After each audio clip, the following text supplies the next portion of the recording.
देखो, ये जो कथा हुई थी गड़ाकोटा में, जिसमें पूज्य राजेंद्र दास जी महाराज और पूज्य किशोरदास जी महाराज प्रमुख रूप से उनकी अध्यक्षता में, उनकी आतिथ्य में ये जो कथा हुई, ये बेसिकली उनकी इच्छा के कारण यह कथा हुई। दो प्रकार की कथाएं होती हैं।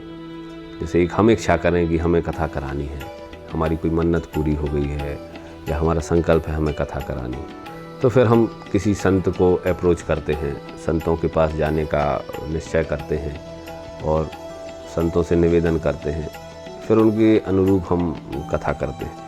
ये पहली बार ऐसी कथा है कि जिसमें संतों की इच्छा थी कि हमें गड़ाकोटा में आकर कथा करनी है। तो ये हमारे लिए बड़े सौभाग्य का विषय रहा कि संतों की इच्छा को हम लोग मूर्त रूप दे पाए। मतलब ये बहुत कम होता है कि संत कहीं संकल्प करें कि हमें इस स्थान पर कथा करनी है। अब चूँकि उस कथा के पीछे का जो पूरा विषय है, जो कहानी है, वो भी बड़ी मज़ेदार है और बड़ी अचंभित करने वाली है। हमारे यहाँ एक बहुत बड़े संत हुए जिनकी जानकारी गड़ाकोटा के लोगों को नहीं थी। आज से लगभग 300 वर्ष पूर्व भगवत रसिक देव जी, चूँकि उनके पिताजी का नाम था माधवदास जी और उस समय हमारे यहाँ के राजा हुए हृदय शाह जी, तो वो उनके दरबार में बहुत अच्छे कवि थे, तो उनको पादा रखा की उपाधि उस समय हृदय शाह जी ने दी थी माधवदास जी को। माधवदास जी के पुत्र थे भगवत रसिक जी। तो माधवदास जी को उस समय प्रसन्न होकर उस समय के राजा हमारे हृदय शाह जी ने ज़मीन दान की थी, जो हमारा भी पटेरिया क्षेत्र है, उस नाले से लगी हुई पटेरिया नाला कहलाता है, सिद्ध क्षेत्र में उनको ज़मीन दी थी। बड़े ही भगवत प्रेमी थे और भक्ति भाव के थे। तो उस समय ललित मोहन जी, जो वृंदावन के एक बहुत बड़े संत थे, उनका गड़ाकोटा आगमन हुआ और उनसे प्रभावित होकर माधवदास जी ने अपने छोटे बेटे भगवत रसिक जी को उन्हें सौंप दिया था कि इनको आप ले जाइए और इनके मैं अपनी ओर से प्रसन्न होकर, मतलब आपकी चरणों की सेवा में अपने इस पुत्र को समर्पित करता हूँ। इस प्रकार का भाव उनका था। तो ललित मोहन जी के साथ पूज्य भगवत रसिक जी यहाँ से बिहार कर गए और वृंदावन जाकर उनको भगवत भक्ति में इतने लीन हुए कि साक्षात परमात्मा के दर्शन उन्हें हुए और उनकी कृपा से वो बहुत बड़े कवि और भगवान के भजन लिखने वाले, भगवान में प्रीति रखने वाले ऐसे संत के रूप में विख्यात हुए। तो उनके द्वारा लिखे हुए बहुत सारे पद्य हैं, बहुत सारी कविताएं हैं, बहुत सारे भजन हैं, जिनको पूज्य राजेंद्र दास जी महाराज, पूज्य किशोरदास जी महाराज अपने उसमें जब प्रवचन करते हैं, कथाएं करते हैं, तो उसमें उनका उल्लेख करते हैं। और भगवत रसिक जी चूँकि बहुत बड़े भगवत प्रेमी हुए, भगवान के चरणों की सेवा प्राप्त संत हुए, तो उनका बहुत बड़ा उल्लेख भक्तमाल कथा में आता है, जिसके प्रवचनों को आदरणीय पूज्य राजेंद्र दास जी महाराज करते हैं। तो जब भी उनका प्रसंग आता था तो उन्हीं के पद में उनका पूरा विवरण है कि वो कहाँ उनका जन्म हुआ, किस सन में उनका जन्म हुआ, उनके पिताजी के बारे में। तो यह सारी चीज़ें उनके दिमाग में थी, राजेंद्र दास जी महाराज, किशोरदास जी महाराज के। उनका कहना ये था कि जब हमारे भक्त भगवत रसिक जी के बारे में पूछते हैं तो हम उनको बताते हैं कि गड़ाकोटा स्थान पर उनका जन्म हुआ था, और वो जब भक्त हमसे ये कहते हैं कि उनका गड़ाकोटा में स्थान कहाँ है, तो हमारे पास कोई स्थान नहीं था। तो हमारी इच्छा ऐसी रही कि गड़ाकोटा में भगवत रसिक जी के नाम से एक स्थान निर्मित हो और उस स्थान के निर्मित होने के बाद, निर्माण होने के बाद उसके उद्घाटन स्वरूप हम यहाँ पर आकर कथा करें, जो भगवत रसिक जी बेस्ड हो, मतलब भगवत रसिक जी के चरित्र पर हो। तो ऐसी उनकी इच्छा थी। तो यहाँ पर हम लोगों ने भगवत रसिक जी के धाम का निर्माण किया, उनकी स्मृति समाधि का निर्माण किया, और उस स्मृति समाधि के निर्माण होने के बाद उस स्मृति समाधि के लोकार्पण पर यह पूरी कथा आयोजित की गई थी। तो ये जो मोटिव रहा, इसमें हमारे पूज्य संतों की संकल्प शक्ति के कारण यह पूरी कथा का आयोजन हुआ।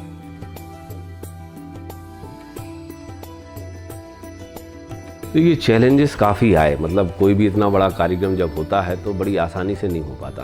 और हमें शुरू से दिख रहा था कि जब हम इस कार्यक्रम को करने के इच्छुक होंगे या करने का संकल्प ले लिए होंगे, उसमें बहुत सारी चैलेंजेस रहेंगे, बहुत सारी परेशानियाँ रहेंगी। देखिए, सबसे पहला चैलेंज तो ये था कि जब महाराज जी ने हम सभी लोगों को 1 साल पूर्व में इस कथा का समय दिया था कि लगभग जनवरी के लगभग 2022 में उन्होंने हमसे कहा था कि फरवरी में दिसंबर में हम यह कथा आपके यहाँ करेंगे। तो इतना लंबा समय होने के बाद भी, चूँकि जैसा मानव स्वभाव होता है कि जब नज़दीक आएंगे तब हम पूरी तैयारी करेंगे, तो समाधि स्थल का निर्माण भी तेज़ी से हम लोगों ने लगाया, उसको भी हम लोगों ने कंप्लीट करना प्रारंभ किया। अब उस समय थोड़ी घटना ये हो गई कि मैं अपनी बिटिया के इलाज के लिए दिल्ली गया, तो लगभग मुझे 1 माह वहीं दिल्ली में रहना पड़ा। तो ये सारी तैयारियां जो मेरे निर्देशन में होनी थी, वो सारी तैयारियां रुक गईं। और जब मैं वहाँ से लौटा तो मेरी बहुत अच्छी मानसिक स्थिति नहीं थी, क्योंकि मैंने इतनी परेशानियां उस समय 1 माह के पीरियड में देखी थी। तो मैंने पूज्य संतों से निवेदन किया कि इस कथा को अपन आगे बढ़ा लें। तो पूज्य महाराज जी लोगों का कहना था कि अगर कथा बढ़ेगी तो एक संदेश भी गलत जाएगा, और एक प्रकार से जब इतने बड़े संतों ने हर जगह इसकी चर्चा कर ली है, क्योंकि भगवत सिंह जी बहुत बड़ा नाम है संत संप्रदाय में, और उनके यहाँ पर बड़े बड़े संतों का आगमन की हम लोगों को सूचना भी थी, तो उनका कहना था कि मैसेज अच्छा नहीं जाएगा, आप कोशिश करो। तब हम लोगों ने पूर्णतः संकल्प लिया कि हाँ, अब ये सारी चीज़ें टल नहीं सकती हैं, अब अपन को इसको करना ही है।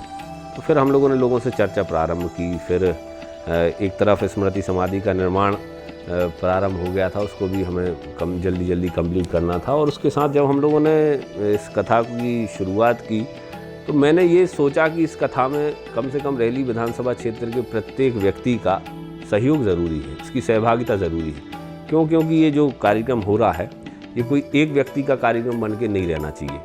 मैं तो इस पूरे कार्यक्रम का आयोजक हो भी सकता था, लेकिन मैंने पूज्य महाराज जी से निवेदन किया कि महाराज जी, मैं विशेष सहयोगी के रूप में इस पूरे कार्यक्रम में रहूँगा, लेकिन आयोजक तो हमारा पूरा रेहली विधानसभा क्षेत्र होगा।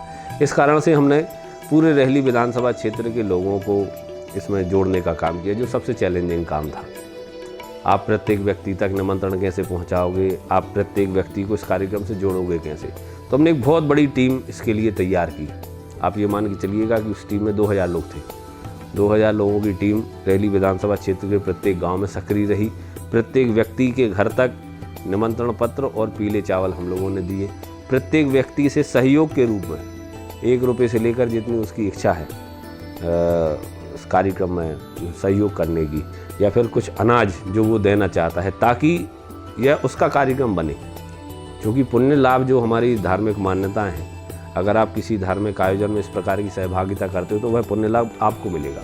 तो उस पुण्य लाभ को देने के लिए प्रत्येक व्यक्ति को हमने कथा से इसलिए जोड़ा कि प्रत्येक व्यक्ति अगर कुछ इसमें सहयोग कर रहा है तो वो भी इस कथा का यजमान होगा, वो भी इस कथा का आयोजक होगा। तो इसमें हमने सफलता प्राप्त की। फिर उसके बाद हम लोगों ने इसमें निःशुल्क रूप से या आर्थिक रूप से जो कमज़ोर वर्ग के लोग थे, जो कथा का मन में संकल्प करते हैं लेकिन कथा नहीं कर पाते, हमने उन लोगों को यजमान बनाया पूर्णतः निःशुल्क। तो गांव-गांव से बहुत ऐसे परिवार भी जो निकल कर आए, जो अत्यंत निर्धन थे, उनके मन में संकल्प था कि हमें कथा करानी है, लेकिन आर्थिक अभाव के कारण वो कथा नहीं करा पा रहे थे। तो ऐसे लगभग यह मान के चलिए कि 350 से ज़्यादा परिवार पति पत्नी के साथ यजमान के रूप में वहाँ पर बैठे, और ये सारी चीज़ें थी। उसके बाद कथा की सारी तैयारियाँ, जिसमें कथा पंडाल बनाना, कथा पंडाल में आने वाले व्यक्तियों को व्यवस्थित रूप से बिठाना, उनके लिए प्रसादी की व्यवस्था करना, उनके लिए पानी इत्यादि की व्यवस्था करना। और सबसे बड़ी जो इस पूरी कथा में कार्यक्रम में चुनौती थी, वो संतों की सुविधाओं की चुनौती को मैं बड़ा उससे गौर से देखने का काम किया। क्योंकि मैं प्रत्येक पहले दिन से यही सोच रहा था कि जनता की व्यवस्थाएं तो हम कर लेंगे, जनता के लिए असुविधा ना हो, उनकी टेंट की व्यवस्था, बैठने की व्यवस्था, लाइट, साउंड, मंच, LED, वेलिडी, इन सारी चीज़ों की व्यवस्था हम कर लेंगे। लेकिन पहली बार ऐसा हो रहा था, क्योंकि हम लोग पूर्णतः राजनीतिक लोग हैं और इस प्रकार के कार्यक्रम कथा इत्यादि के हम लोगों ने पहले कभी किए नहीं। हम गए ज़रूर हैं कथाओं में, लेकिन कथा के कार्यक्रम किए नहीं। तो और सबसे बड़ी बात ये थी कि इस हमारी जो कथा होनी थी, इसमें केवल एक संत नहीं आने थे, इसमें हज़ारों की तादाद में संत आने थे। तो एक संतों की जो गैदरिंग यहाँ पर हुई वो बहुत बड़ी हुई। तो उन संतों के लिए पर्याप्त व्यवस्था करना, उनके रुकने की और शुद्धि के साथ उनके भोजन इत्यादि की, उनकी सेवा सत्कार की व्यवस्था करना, ये हमारे लिए बहुत चैलेंजिंग पार्ट रहा। तो इसके लिए हम लोगों ने स्थान तय किए कि उनकी आवास व्यवस्था कहाँ होगी। आवास व्यवस्था भी पूर्णतः साफ़ सुथरी हो, स्वच्छ हो, शुद्ध हो, क्योंकि संतों की चर्या तो अपनी होती है, नित्य प्रति उनका हवन इत्यादि होता है, उनका भोजन इत्यादि जो होता है वह भी बड़ा शुद्ध होता है। हम और आप जैसे लोग नहीं है कि लहसुन प्याज और ये वाली सारी चीज़ें और बिना नहाए धोए खाना बनने लगा, इस प्रकार का नहीं होता। उनकी तो चर्या बहुत ही शुद्ध होती है, नियमित होती है और संतुलित होती है। तो ये सारी चीज़ें बड़ी चैलेंजिंग रहीं, लेकिन भगवान की कृपा से इन सारी चीज़ों को कार्य करने वाले हमारे पास कार्यकर्ता मिले, लोग मिले, और उन्होंने इन सारी चीज़ों को बड़ा ही बेहतर तरीके से, सुव्यवस्थित तरीके से अंजाम दिया। और खुशी की बात यही है कि इन सारी चीज़ों को जो हमारी टीम पीछे लगी थी, बड़े ही मनोभाव से, बड़े ही भक्ति भाव से उस पूरी टीम ने एक्सेप्ट किया, और उस पूरी टीम ने दिन रात मेहनत करते हुए, मैं तो कई बार रात में 10 बजे 11 बजे सो भी जाता था और 9-10 बजे लेट पहुंचता था, लेकिन कई हमारे कार्यकर्ता ऐसे रहे जिन्होंने रात जाग कर संतों की सेवा की, कार्यक्रम की पूरी तैयारियां की। और मुझे कहते हुए बड़ी खुशी है कि हमारा पूरा कार्यक्रम निर्विघ्न निर्विवाद रूप से संतों के आशीर्वाद से बड़ा ही सफलतापूर्वक संपन्न हुआ।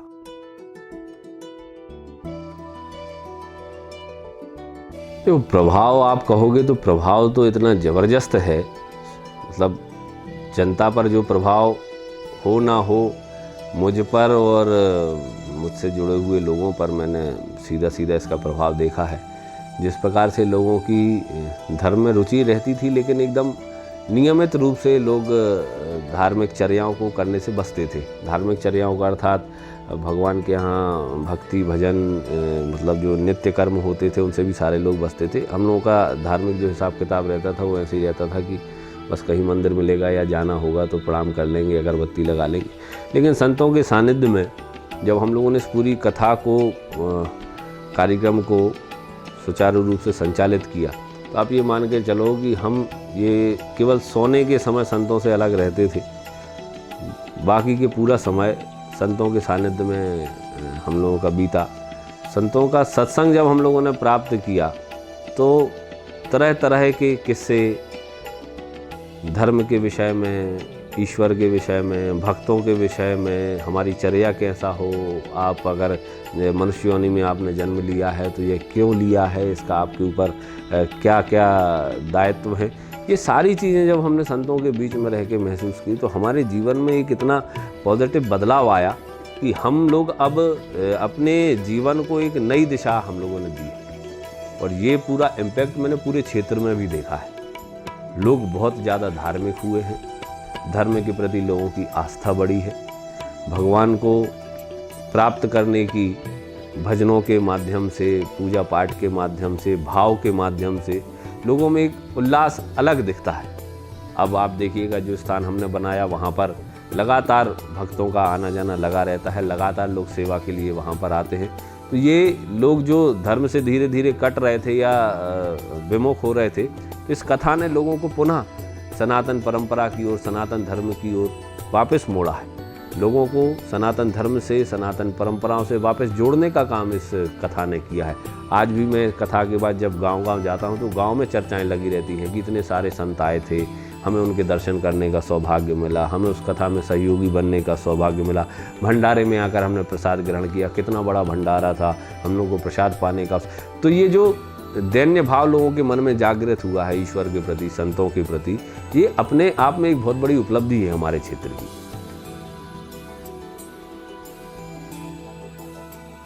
बेस्ट मेमोरी, ये पूरा जो कार्यक्रम रहा ये किसी मेमोरी से कम नहीं है। और उसमें जो सबसे बेस्ट मेमोरी रही वो अंतिम दिवस जब पूज्य राजेंद्र दास जी महाराज ने मंच से गढ़ाकोटा वासियों की, क्षेत्रवासियों की और हम आयोजकों की जो प्रशंसा उन्होंने मंच से की, संतों के मुख से जो ये आशीर्वचन हम सभी लोगों के लिए निकले, क्षेत्रवासियों के लिए निकले, ये तो एक प्रकार से अमृत वर्षा के रूप में हम लोगों ने लिए और ये किसी वरदान से हम लोगों के लिए कम नहीं है।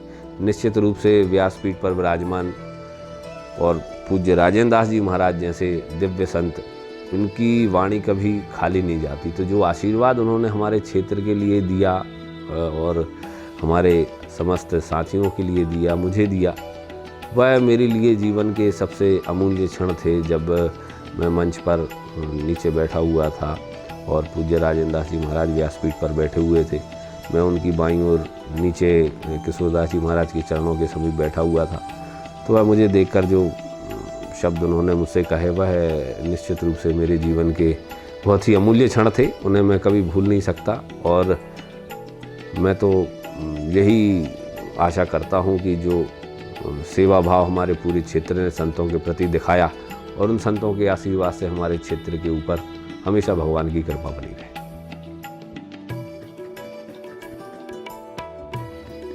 लेके क्या गए हम, इस कथा से हमें प्राप्त क्या हुआ? इस कथा से हमें बहुत सारी चीज़ें प्राप्त हुई। सबसे पहले तो एक जो अंदर भाव, सकारात्मक भाव आपके अंदर जागृत हुए। इस पूरी कथा का जो सबसे बड़ा फल कहना चाहिए, इस पूरी कथा से हमें क्या मिला, वो यही है कि हमारे जितने भी लोग इस कथा से जुड़े हुए थे, उन सब के अंदर बड़े ही सकारात्मक भाव जागृत हुए। दूसरा, भगवान के प्रति रुचि, धर्म के प्रति आस्था हम सभी लोगों की और ज़्यादा मजबूत हुई, और ज़्यादा हम भगवान की तरफ झुके। तीसरा, दैन्यता का भाव, अहंकार को छोड़कर संतों के प्रति, आम लोगों के प्रति, यह भी हमें ज़्यादा बढ़ा। यह मैंने खुद व्यक्तिगत रूप से अनुभव किया कि जब से कथा हुई है, तब से मैं और ज़्यादा भावुक हो गया हूँ, तब से मैं और ज़्यादा संवेदनशील हो गया हूँ। ईश्वर के साथ साथ प्रत्येक व्यक्ति को और ज़्यादा संवेदनशीलता के साथ देखने लगा हूँ, उनकी चीज़ों को समझने लगा हूँ। और यह मेरे जीवन में एक बहुत ही पॉजिटिव समय और एक ऐसा मोड़ आया है इस कथा के कारण कि मेरे जीवन की दिशा इस कथा ने बदली है। क्योंकि सामान्य रूप से हर चीज़ को हम राजनीतिक दृष्टिकोण से देखते थे और अपने भौतिक दृष्टिकोण से देखते थे, लेकिन इस कथा के कारण जो बदलाव हमारे जीवन में आया है, उसने हमारे चीज़ों को, विषयों को देखने की दृष्टि पूरी तरह बदल दी। अब हम हर चीज़ को ना राजनीतिक दृष्टि से देखते हैं, ना भौतिक दृष्टि से देखते हैं, ना ही फल की इच्छा से देखते हैं कि हम जैसे पूर्व में हम लोग करते थे, अगर हम ये कर रहे हैं तो हमें इसका मिलेगा क्या। अब हमने ये सारी चीज़ें अब देखना बंद किया है और अच्छे काम करें, सत्कर्म करें, लोगों के काम आए। ये सारी चीज़ें इस कथा से हमने सीखी हैं।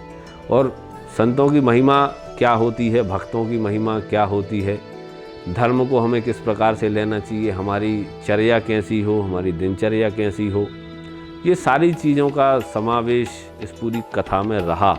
और आप यह मानकर चलो कि बड़ा दिव्य अनुभव हम सभी लोगों का इस कथा में रहा। इतने बड़े बड़े संतों के आशीर्वाद हम सभी लोगों को मिले। ऐसे ऐसे दिव्य संत इस कथा में पधारे जो कभी वृंदावन धाम से बाहर नहीं निकले थे। कई संत ऐसे आए। आप अगर आज चाहो कि आप आज यहाँ पर 10 करोड़ 20 करोड़ रुपए लेकर बैठ जाओ और इन संतों से निवेदन करो कि हमें कथा करनी है, ये संत वृंदावन से बाहर नहीं निकलेंगे। ये संत पैसों में यहाँ पर नहीं आए। ये संत पूज्य भगवत रसिक जी के कारण, राजेंद्र दास जी महाराज के कारण, किशोरदास जी महाराज के निवेदन पर यहाँ पर आए, जो 20 सालों से कभी वृंदावन धाम से बाहर नहीं निकले थे। ऐसे ऐसे संत आज यहाँ पर आकर हम सभी लोगों को दर्शन देकर गए। तो ये सारी चीज़ें जीवन की एक अमूल्य निधि के रूप में मेरे पास संचित होकर रह गई हैं। और यही एक, इसको चाहे पुण्य कहिए, चाहे इसको सौभाग्य कहिए, ये पूरी चीज़ें मैंने इस पूरी कथा में, जैसा समुद्र मंथन हुआ था तो अमृत निकला था, तो इस पूरी कथा का जो अमृत है वो संतों का आशीर्वाद है।